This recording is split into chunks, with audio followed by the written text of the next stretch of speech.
Welcome back to our special series GST One Step Closer. Today we are discussing with three market people, market experts, what might be the impact of the GST from a stock market angle. Of course, we are covering the macro angle as well. We have Tanvee Gupta, Jain, the economist from Macquarie, Gautam Chhaochharia of UBS, and Mahesh Nandurkar of CLSA. Well, Tanvee, let me start with you again. One of the things you point out in your report is that the negative could be higher inflation if the taxes are really very high. Take us through your argument. Okay. See, generally now we have to decide what will be the standard GST, whether it's at 15 or 17 or 18%, which was decided by the CA, or it turns out to be at 22%, which a lot of market participants or various committees have recommended.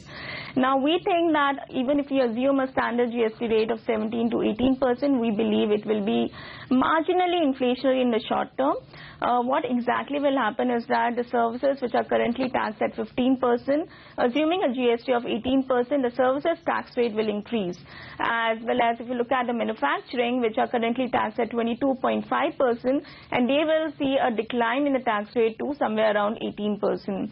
So CPI inflation basket, our estimates are indicating that it will roughly impact 1/3 of the CPI basket. So the near-term impact will be on services side will be 40 to 60 basis point positive on inflation. However, on the manufacturing side, as and when the companies actually start passing through in terms of final goods and services, as well as exemptions which will be on play out, we'll see over the next 6 months post-implementation, you should see the impact will start getting negated. Again, if you look on term of the medium-term impact, we think it will improve the productive capacity in the economy, and hence medium-term inflationary pressures will only subside. So it's definitely positive from the medium-term perspective, even on inflation. Okay. Adjusted. So a near-term possible inflation spike is the thesis, but certainly not something that will sustain. Mahesh, you spoke about sectors that will be positively impacted. Will some sectors get hurt? Which sectors do you expect will be negatively impacted? I think the negatives will probably be more on the services side, so such as the telecom services, and there are some media services. Even within financial services, let's say the banks that have higher fee component. And the insurance, where the services component and the service tax incidence will be higher, I think could get negatively impacted by this. Also, on some of the services like freight services, while those will be positively impacted, the commercial vehicle producers might get negatively impacted because of more efficiency in the overall freight segment. Okay, so be prepared to pay more to your banks on the use of credit cards perhaps, more to your insurance companies perhaps are going to be charged more over there as those companies get taxed. And perhaps even things like salons, we don't know, you could find yourself paying a fatter bill. But Gautam, the other interesting part of your analysis is the near-term disruption as the bill gets introduced. What kind of disruptions are you expecting, and what should market people and investors be aware of? So disruption, the first biggest disruption comes because of the revenue neutral rate itself. Just to put things in context, we have had different revenue neutral rate expert committees, and the range of rates which have been recommended are 12 to 26%. So with all the data analysis, etc. being available, the experts' range is very, very wide. So sitting here for all of us, of a market participants, it's very difficult to calculate the right revenue neutral rate.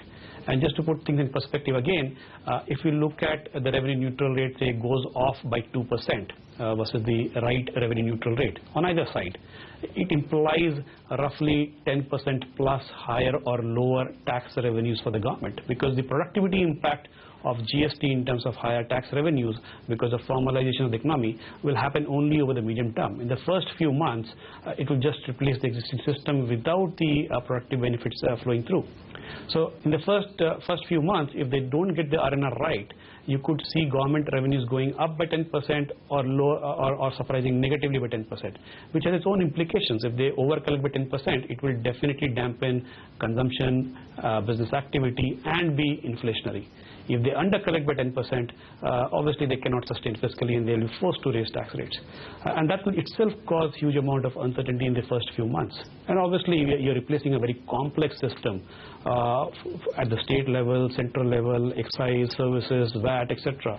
into one unified system, which will ultimately is great, but in the near term for the SSCs, for the tax authorities, there will be a lot of uncertainty in the initial phase, because given the timelines that the government has, if they pass the bill now, they would be in a hurry to implement it by early next year, which does make the period quite uncertain in our view. Oh yes, there is that, to be sure.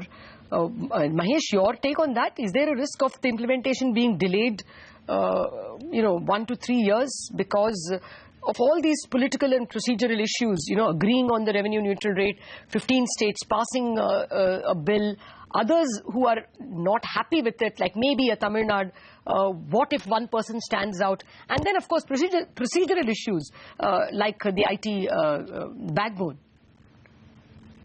I would say that there are a whole host of risks pertaining to the implementation. So one is the political side, second is the procedural side. On the procedural side, there are considerable impediments to the imposition of GST on services, because on the manufactured product side, the producers are used to paying taxes to two levels, right? One is the state government and the central government. But on the services side, the service providers are currently paying only central taxes.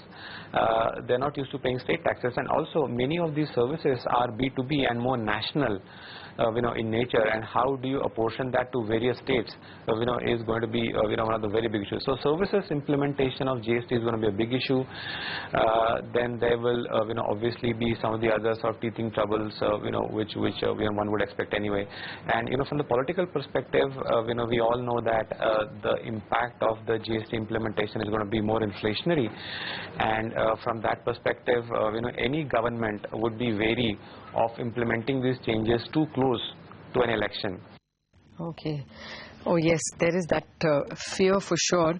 Actually, Gautam, if you can expand on that issue a little more. Services tax, it is also very easy to dodge, while as Mahesh correctly says, B2B services like insurance or banking will perhaps be better collected, and there will be a problem of apportioning.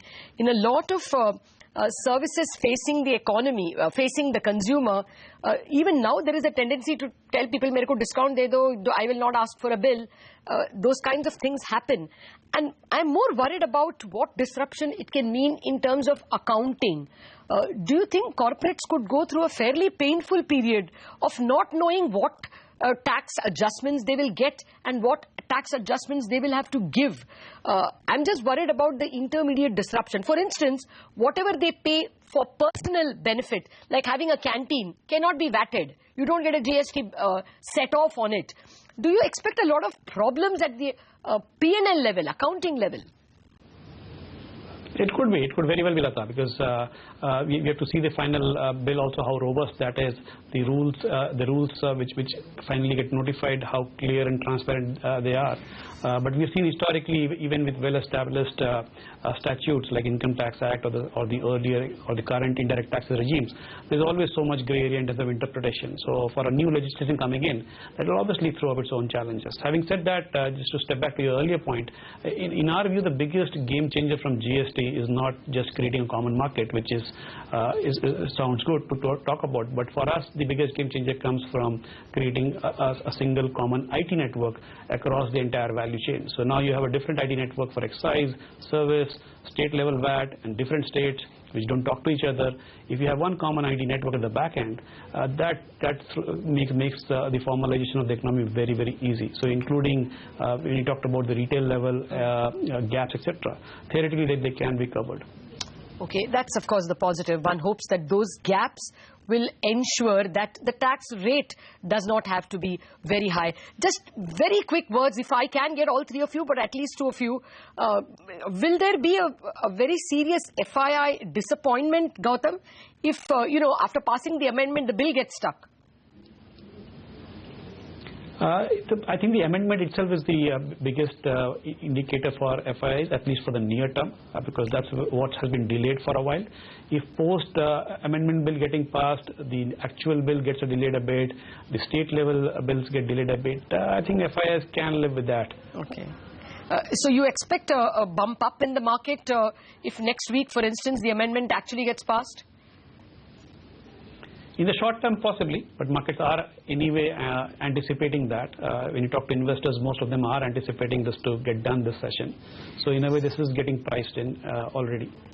All right, I think we're out of time. We will have to leave it at that. Mahesh, Tanvee and Gautam, thank you very much for joining me in this conversation. Now we know that the amendment bill is going to be introduced next week in the Rajya Sabha, and the way in which the parties are positioned, the passage now looks imminent. But that is only the amendment. The bill is the one in which the actual rate will be written into, and that could still be a political hurdle. So what are the key takeaways? One, those companies where there is a huge unorganized sector are likely to benefit most, and Gautam told us about tiles, home improvement companies, apparels, quick service restaurants, packaged food companies. Those are the ones you should concentrate on. Tanvee tells us that GDP generally can increase by 70 to 120 basis points. Mahesh was more worried about the kind of disruption that might happen in the process of introducing it. In any case, at the moment, it does look like the positives outweigh the negatives, at least from a stock market point of view. That's it on this special edition of GST One Step Closer.